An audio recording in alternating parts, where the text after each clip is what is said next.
Hello. So we're gonna talk about nuclear chemistry and application of radioactivity. So this is the topic of chemistry. So first of all, to start the topic, we're gonna talk about radioactivity. So what is radioactivity? So radioactivity is a phenomena. So it's a phenomena. So we have to ask what occurs. So what occurs? It's spontaneous emission. So spontaneous emission of something. So spontaneous emission of what? Of subatomic particles. Subatomic particles or subatomic particles or invisible radiation. So it may have mass or it may not have mass. Radiation. So we have to ask by who? So by nucleus. Okay. So by nucleus of or radioactive substances. So I think we have heard of radioactive substances. So you have to ask what are the radioactive substances. We will learn about them in this chapter, which include uranium, thorium, polonium, etc. So this is radioactivity. Now we have to talk about radioactive substances. So radioactive substances. So radioactive substances, it's pretty clear from the statement from the topic alone. Radioactive substances are the substance which emit radioactive rays. So the spontaneous emission of subatomic particles or invisible radiations can be simplified to emit radioactive rays. So we are also going to talk about what are the radioactive rays. So first of all, we have to talk about natural and artificial radioactivity. So first of all, we're going to talk about natural radioactivity. Okay, so what is natural radioactivity? So natural radioactivity is a type of radioactivity where emission of, so we can grow from here, where emission of subatomic particles or invisible radiation from, so over here everything up to here is same, but from heavier elements. So natural means it occurs naturally, and I think most of you know that natural radioactivity occurs in higher elements, so it occurs in heavier elements. So in this type of radioactivity, only single nucleus, so there are not multiple, so only single nucleus is involved, and it gets converts it, and this is the first starting product. No, I think it is the starting initial, and after the final product is a stable nucleus. The nucleus may be of the same atom or different atom, it doesn't matter. And now so this occurs in atomic number higher than 83. So higher than 83 it will occur. So you can ask example. So for example, we're gonna take uranium 238, and it gives thorium 234 and a alpha particle. So this is a radioactive ray.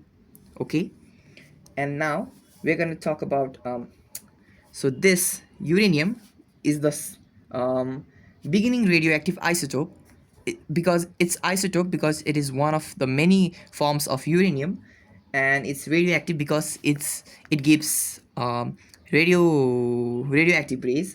So it's going to be called parent, whereas the thorium, which is the product, is going to be called the daughter. So these are some terminologies that you have to know. So now we're going to talk about artificial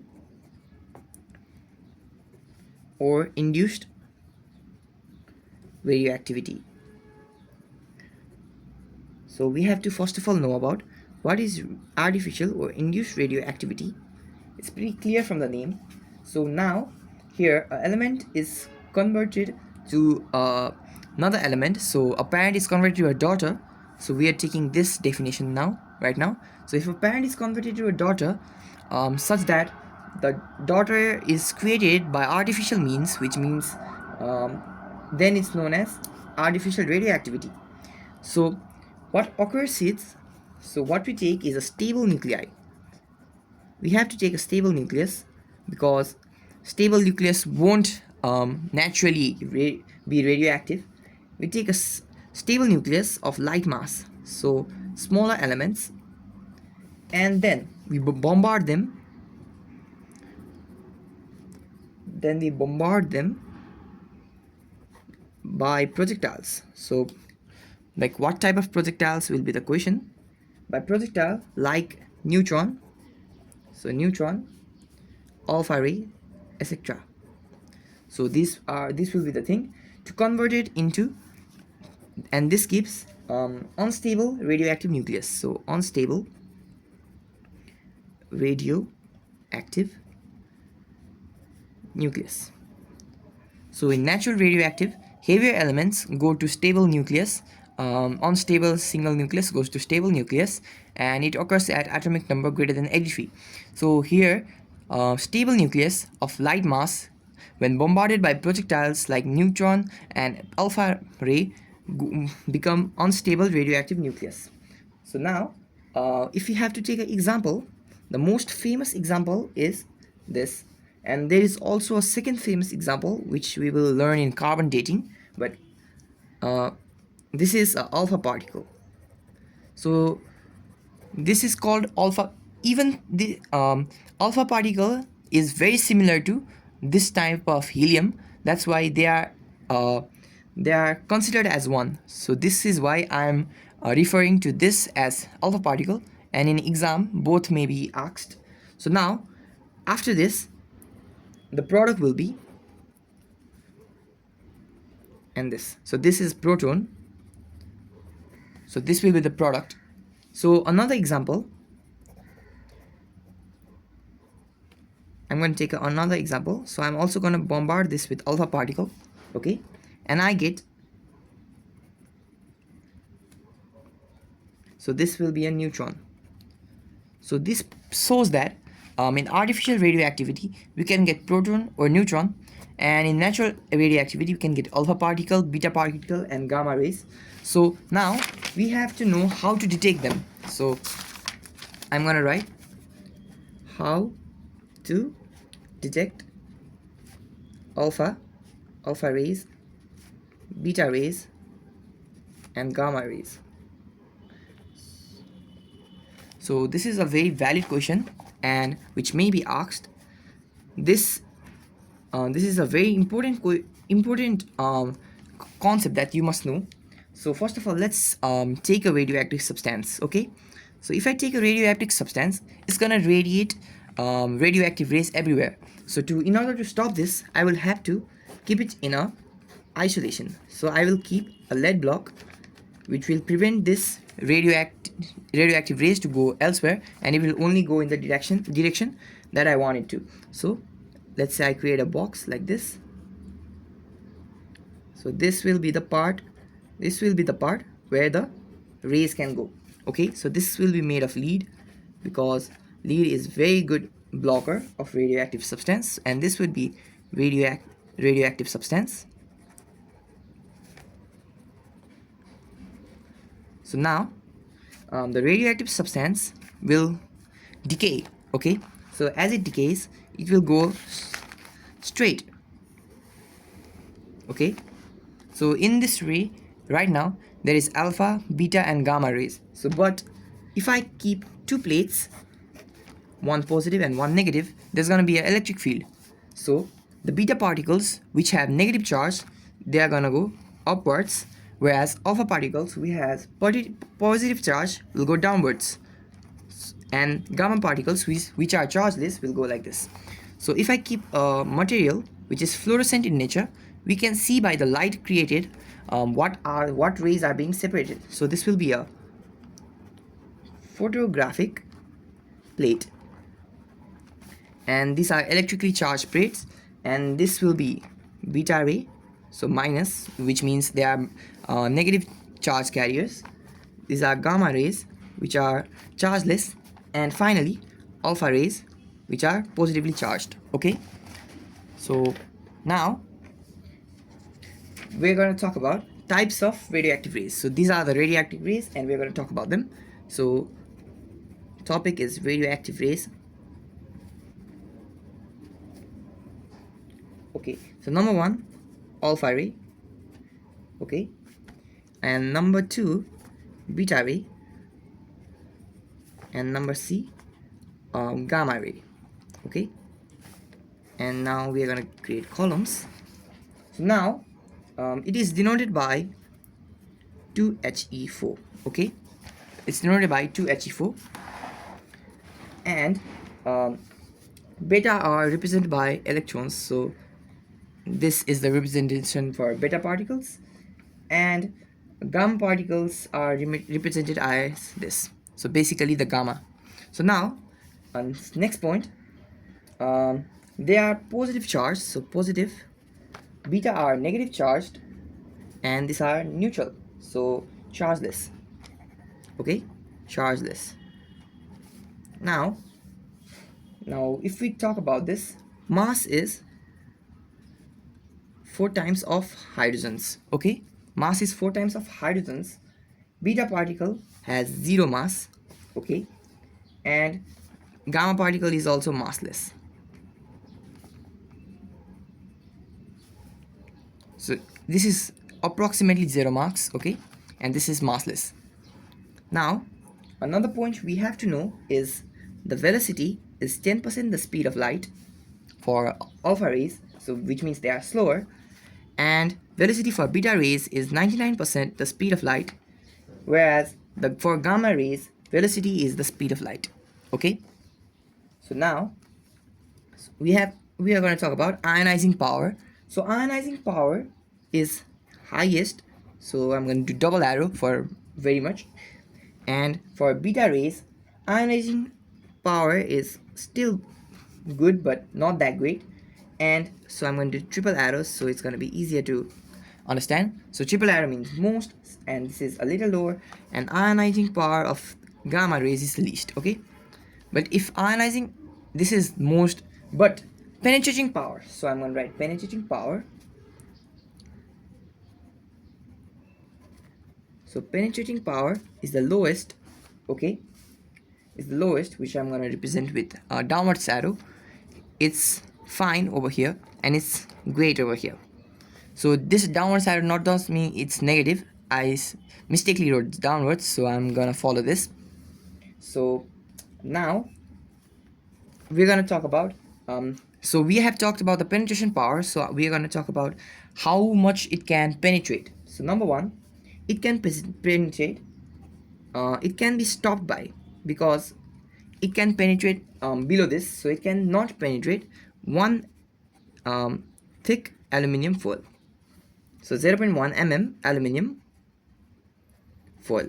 Okay, and for beta rays 10 mm, and for gamma rays 200 mm. Okay, so as you can see, the penetration power of gamma rays is the highest. So now we're going to talk about cause of radioactivity. So cause of radioactivity. So cause of radioactivity. So what is the cause of radioactivity? Its cause is unstable nucleus. So now your question will be, how can you determine something has or is an unstable nucleus? You can determine by N by P ratio, where N means neutron and P means proton. So now we're gonna give some examples. So we're gonna go if N plus 1 is equals to 1, okay, number 1, and N by 1 is less than 1 or greater than 1, so both options. Okay, now so we are gonna do this. So if n this is this, so if the ratio is 1, it is stable, which means non-radioactive, and which example is 20 calcium 40. So most of the stable isotopes will be in this formation. So 20 Ca40. Okay, so this is stable as the ratio will be n by p ratio will be 20 by 20, which will be 1. So in here the nucleus becomes unstable and it shows radioactivity. Okay, but if here if approaches, so it's almost equals to 1.5, it becomes stable again. So this is the area where radioactivity occurs. Okay, so unstable, and if you have to give an example, we can give 4Be9. Okay, so here the n by p ratio is 5 by 4, which is 1.25. So it's not near 1.5, so which means it's unstable. But again, if you take another compound for this, so we're gonna take example 82 pb 206.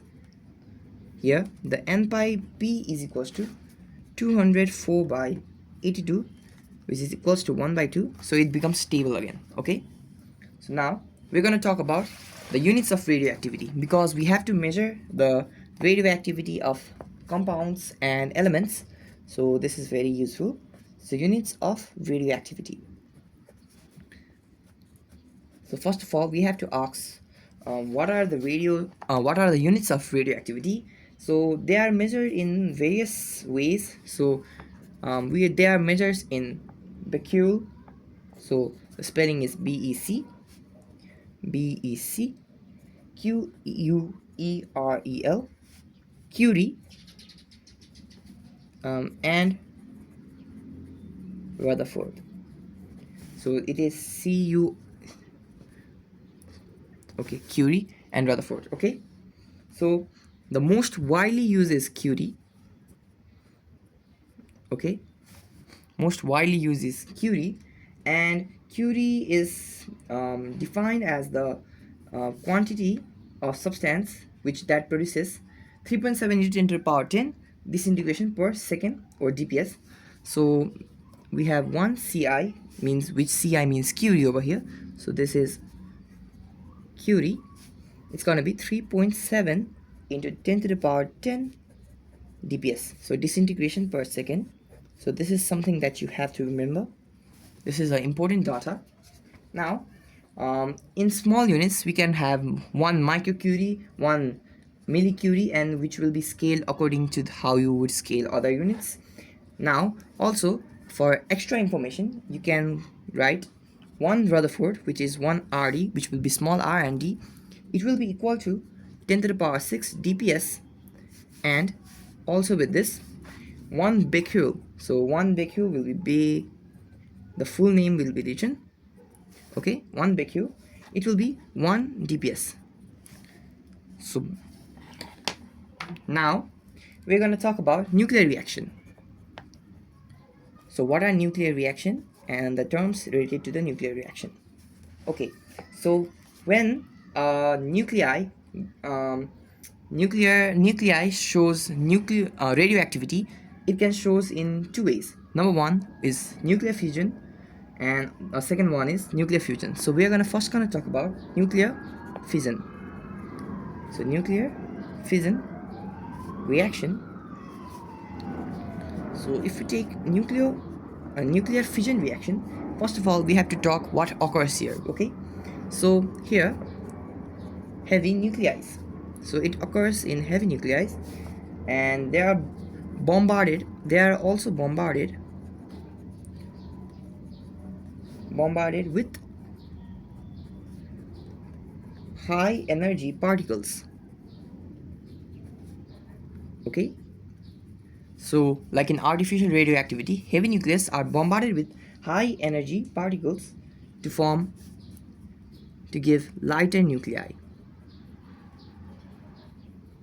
Okay, lighter nuclei, and this lighter nuclei will be of similar mass as the original nuclei, and with this, huge amount of energy will be released. So huge amount of energy will be released. Okay, so this type of reaction is called nuclear fission, and a good example is something that you have learned in 10th class also, which is um, used in power plants, which is nuclear fission of uranium. So when we bombard uranium 235 with neutrons, we get uranium 236, so which is unstable. So as this is unstable, this goes to barium and chromium plus 3 and 1 and energy. So this energy is the huge energy that is generated, and in this can be both controlled and uncontrolled. So controlled and uncontrolled, which means this can be artificial also as well. Controls, so I'm also going to explain this. So controls mean, so this is if they are controllable, they are used in nuclear power, since they are controllable. Okay, so if they are uncontrollable, they are used for atom bombs. Okay, they are used for atom bombs, and um, the energy released is less than nuclear fusion. So I'm gonna use amount of energy but less than nuclear fusion. Okay, so now we're gonna go with the second type, which is nuclear fusion reaction, which occurs in the sun. Nuclear fusion reaction. Okay, so first of all, here it occurs with lighter elements. Okay, lighter elements fuse. Okay, they fuse to give heavier nuclei. So it's almost reverse. Okay, so heavier nuclei or nucleus, heavier nucleus is called nuclear fusion. So a good example is of hydrogen, which goes to helium and gives energy. Okay, so this only occurs at very high temperature, so it requires about 40 lakhs 40 lakh degree. Okay, 40 lakh degree. And this reaction also occurs in the sun and is also known as thermonuclear reaction. So highlight the word thermonuclear reaction. And now the energy released is very high. Okay, so this is also used to make hydrogen bomb. It is used to make hydrogen bomb. So nuclear fission, which can be controlled and uncontrolled, can be used to make nuclear power and atom bomb, whereas nuclear fission, which we can't make like right now, is used for hydrogen bomb controllably. Okay, now we're gonna talk about nuclear weapons and nuclear power. So nuclear power and nuclear weapons. So we have a question like this. We have a topic: nuclear power and nuclear weapons. So nuclear power means the use of nuclear reactions for nuclear energy. So nuclear power means for nuclear energy. Okay, to generate heat. Now, so nuclear energy is released as heat. Now this heat can be used to used for steam turbines, which can be used for electricity. Okay, electricity in nuclear power plant. So this is the good use, because this is reliable and efficient. Okay, and now this can be obtained by nuclear fission, nuclear decay, and nuclear fusion reaction. So for this nuclear decay, fusion, fission. These types of reaction will can be used for this. Okay, and the energy can be used to spin the turbines, which will generate electricity, which can be used for other things. So nuclear weapons are explosive device. So these are used for war and are destructive. Okay, they are destructive and nuclear reactions, and they can be fission or fusion. So fission or fusion. Okay, so it's not going to be decay because decay is a natural process and it's not going to be here. Okay, so now we're going to talk about the examples. Okay, so the examples of this include atom bomb, nuclear warheads, nuclear warhead, nuclear bomb, nuclear bomb, and thermonuclear bomb.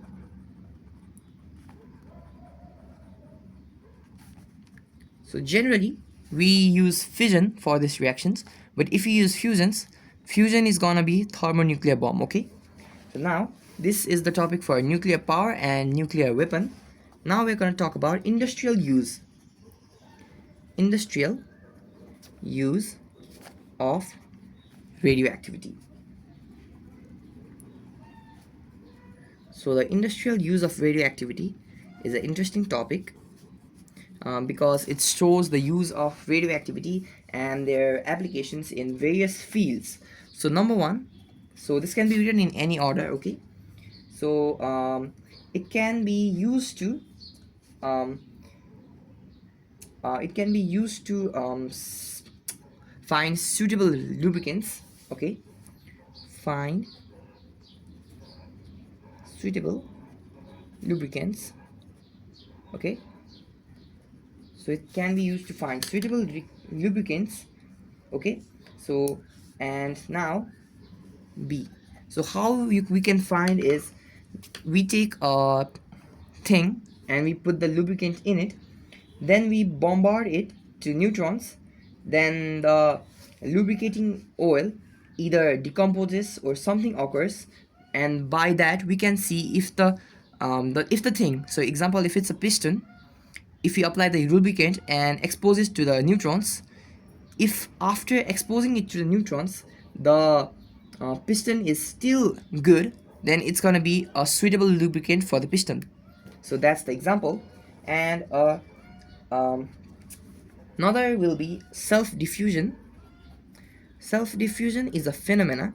Okay, it's a phenomena that occurs in metal. So phenomena in metal. Okay, so now so what happens is self-diffusion means movement of atoms in the crystal lattice. Okay, so movement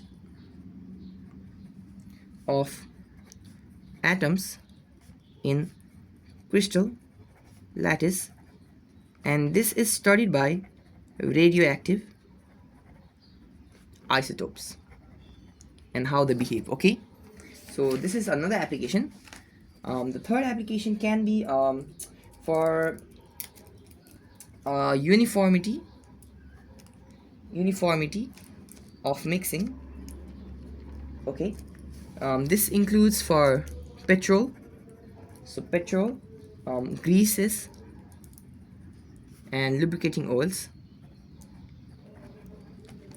So how you might be asking, so this can be done by radioactive tracer, which individually finds each components and their composition and their quantity, so which can be used to find the correct mixture, correct percentage of a mixture.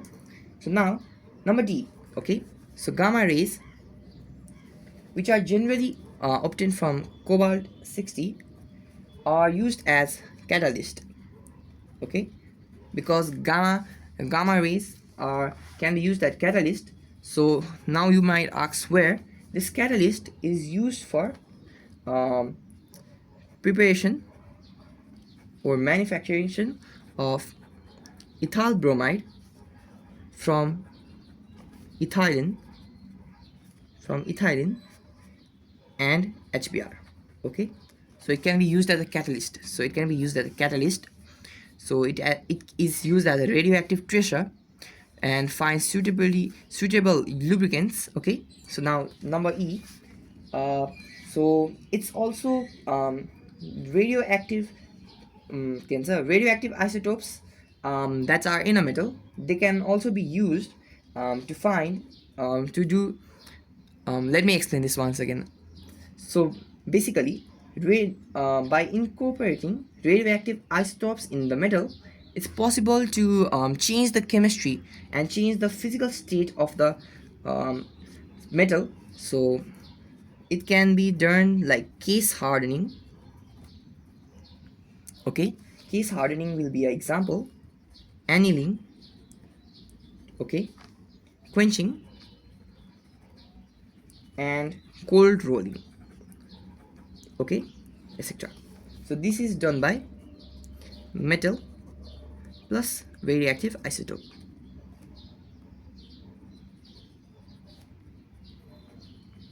I think this is clear. Okay, now we're gonna go F number.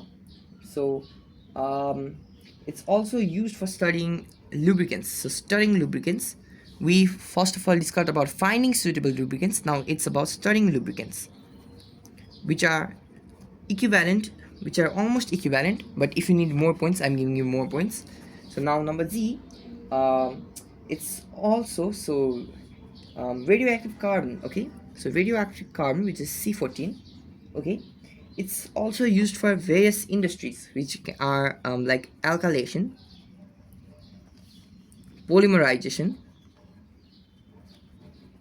um, catalytic synthesis, etc.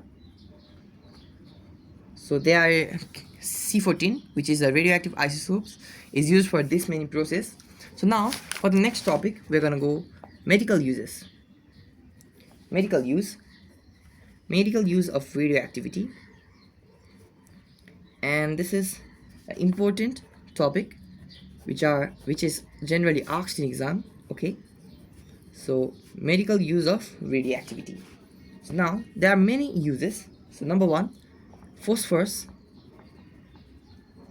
phosphorus 32. Okay, so phosphorus 32 is used for locating cancer.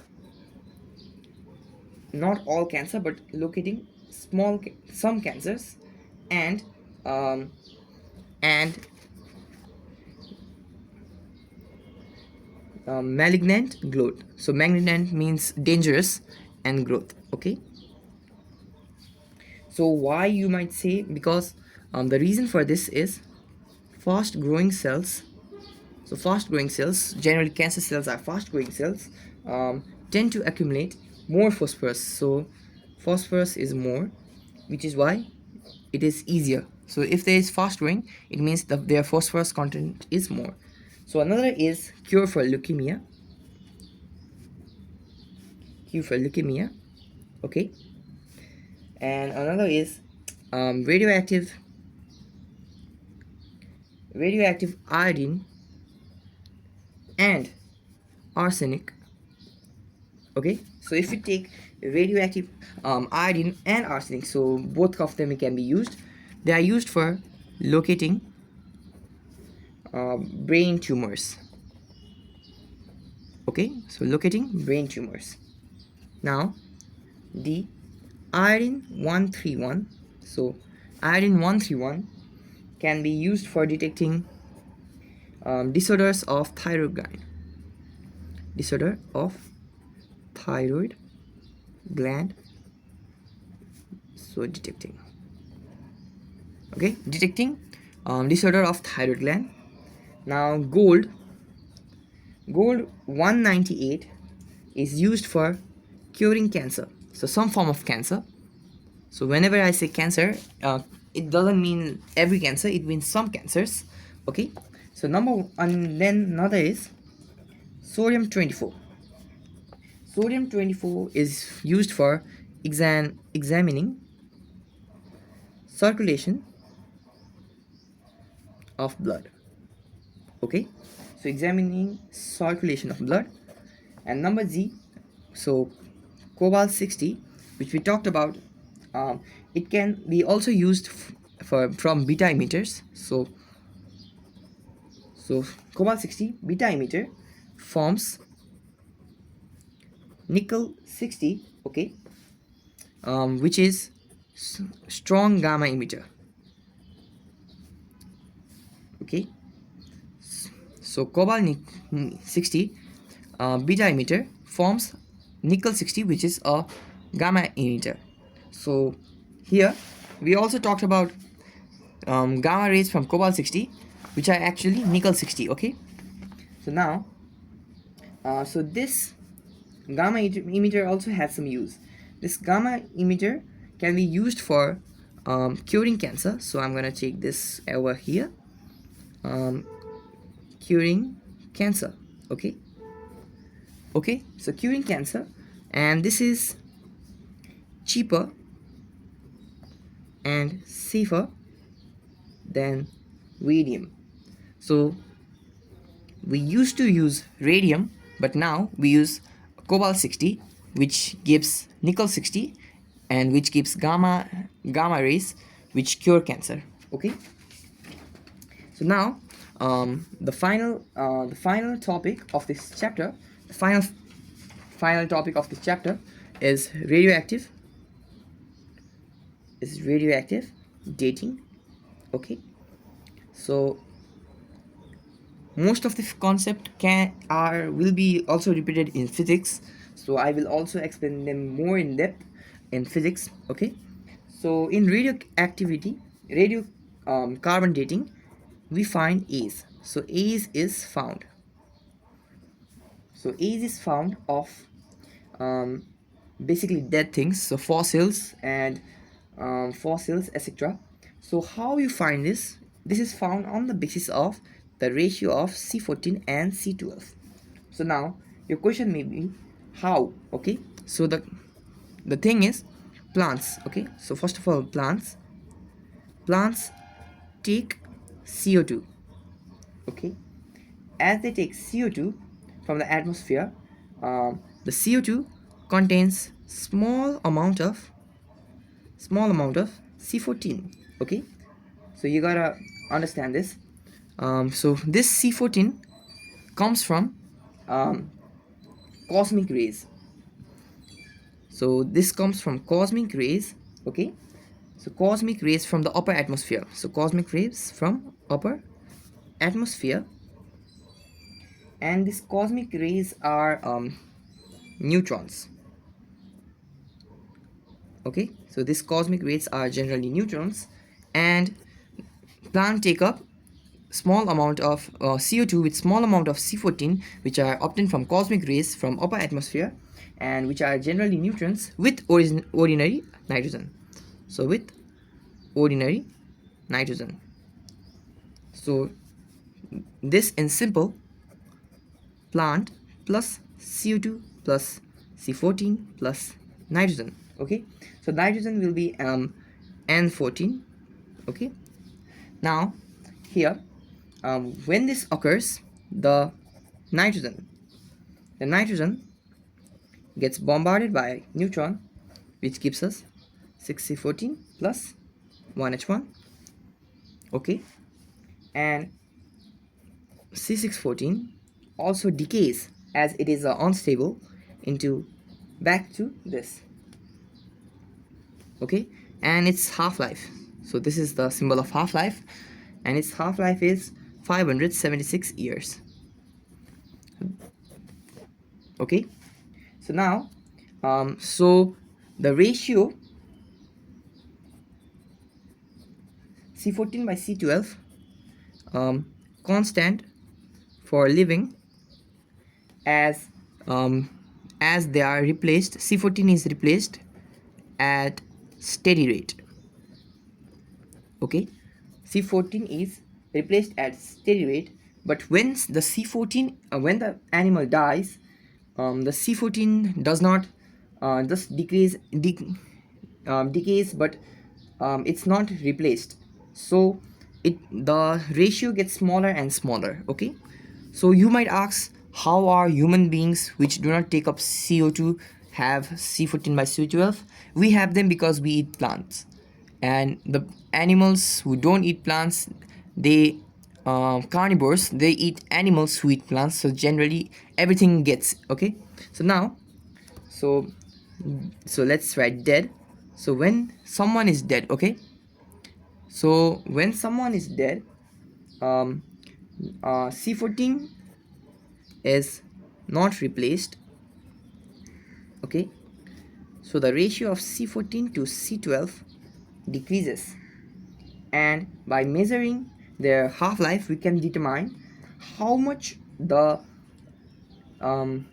thing has decayed. So now we have the formula: T is equals to 2.303 by 0.690 log a by a minus x. Okay, so we have this. So now here the value of a is C14 slash C12. Okay, the value of a is this, and the value of this is for living plant, and a minus x also equals to C14 by C12, because we are measuring the ratio always, and this will be for living. Okay, and this will be for dead. So now when we do the calculation for this, so 2.303 t by 0.693, so I forgot to write t, 0.693. So I have done this error, so fix this in your notes as well. So it's 693, and here's t. Okay, it will be like this. So 2.303 t 0.693 log, okay, log C14 by C12 in living by C14 by C12 in dead, so after they died, and this will give us the time, which is this. So this will give us the time. So this is the half-life, which is 5670, 5760, sorry. Let me check if I have written 5760. Yep, so this t is 5760, so 5760 years. So this value is something that you have to remember. Okay, so now the final topic of this chapter is harmful effects of nuclear radiation. So harmful effects of nuclear radiation.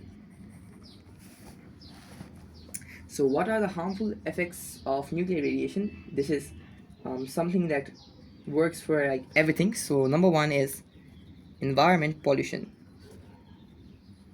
Environmental pollution. Okay, environmental pollution, this is called due to um, release discharge of volatile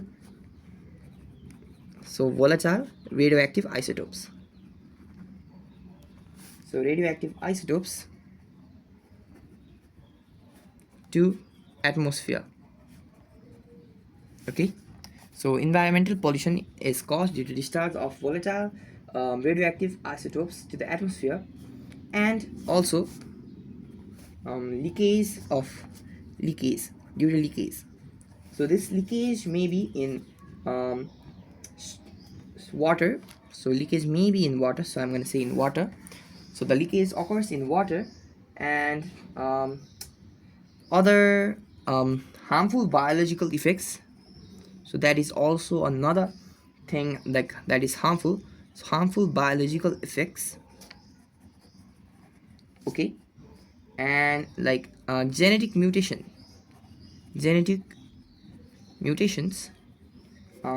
like skin cancer or leukemia. Okay, so now we also have other.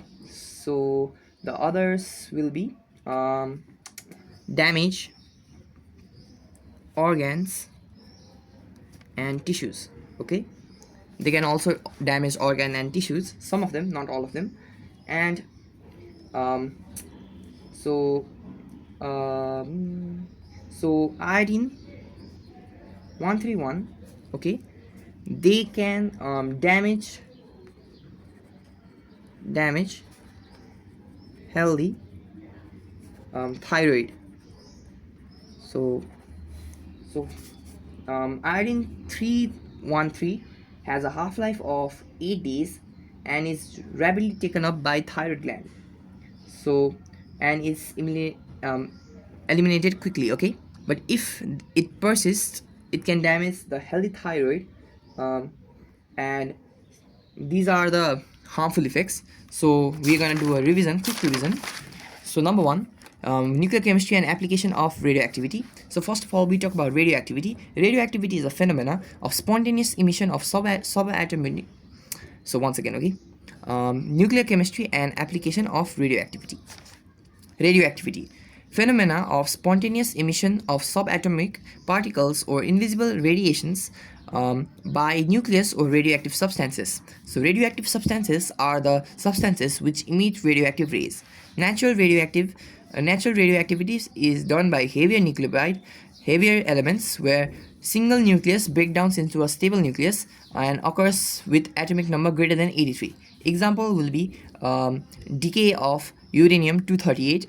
Artificial or induced radioactivity, which occurs from stable nuclei or light mass when they are bombarded with neutrons and alpha rays. Example will be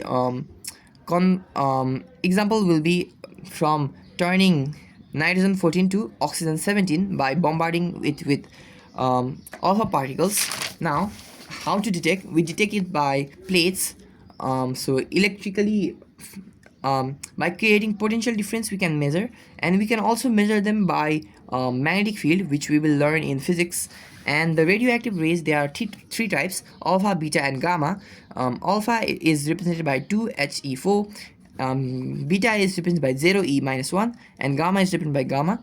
So here, alpha is positive, negative, chargeless, 4 times hydrogen, 0, massless, 10%, 99%, and speed of light. So ionization power is highest, okay. Penetration power is highest in gamma rays, and so 0.1 mm, 10 mm, 200 mm thickness aluminum foil can be penetrated by alpha, beta, and gamma ray respectively. So causes is unstable nucleus and neutron proton ratio. If neutron proton ratio is 1, then it's stable, like calcium 40. If it is greater than 1 or less than 1, it is unstable, and if it is 1.5, then it becomes stable again. So this is the portion where radioactivity occurs. So now, units, there are Becquerel, Curie, and Rutherford. We have to know of Curie. So in Curie, 1 Curie is equals to 3.7 into 10 to the power 10 dps, okay. So now, nuclear reaction, there are two types: nuclear fusion and nuclear fusion. So nuclear fission occurs when heavy nucleus are bombarded with high energy particles and they give huge amount of energy. Example will be which we use in nuclear power plants, uranium 235, okay. And if they are controlled, they are used in nuclear power, and if they are uncontrolled, they are used at atom bomb and nuclear fusion reaction, okay. So in nuclear fusion reaction, lighter elements fuse into heavier nucleus in very high temperature. They are also known as thermonuclear reactions and are used for hydrogen bombs. Example is hydrogen combining to give us helium and a lot of energy. So nuclear power means when the nuclear energy is used to create electricity from steam turbines, and nuclear weapons are explosive devices like atom bomb, nuclear warheads, thermonuclear bombs, etc. So industrial use of radioactivity, they are used to find suitable lubricants, okay, and they explain self-diffusion, and they help to maintain uniformity of mixing, and they are sometimes used as catalyst. For example, gamma rays, which are created from cobalt 60, are used as catalyst in the preparation of ethyl bromide from ethylene and HBr. are, okay, and they are also used for giving different properties to metals like case hardening, annealing, quenching, cold rolling, etc. And they are used for storing lubricants. Also, C14 is used for alkylation, polymerization, and catalytic synthesis. So C14 has a lot of use. Now, medical use of radioactivity. So phosphorus 32. Phosphorus 32 is used for locating cancer, okay, and growths in the body. Radioactivity is used for curing leukemia, okay, and iodine and arsenic, which are radioactive, are used for locating brain tumors. Iodine 313 is used for detecting disorder of thyroid gland, okay. Gold 198 is used for curing cancer. Sodium 24 is used for examining circulation of blood. Cobalt 60, which is the beta emitter, forms nickel 60, which is the gamma emitter, which is used for curing cancer, which is safer and cheaper than radium, which was used before, okay. So radioactive dating is the method to find age of dead fossils, plants or animals, by the ratio of C14 by C12. As C14 decays, and when a plant or animal dies, the C14 decays and the ratio becomes less, okay. So now, harmful effect of harmful effect of nuclear radiation. So number one, environmental pollution, harmful biological effects, genetic mutation, organ damage and tissue damage, and damage of healthy thyroid. With this, I'm gonna end this chapter today. Bye bye.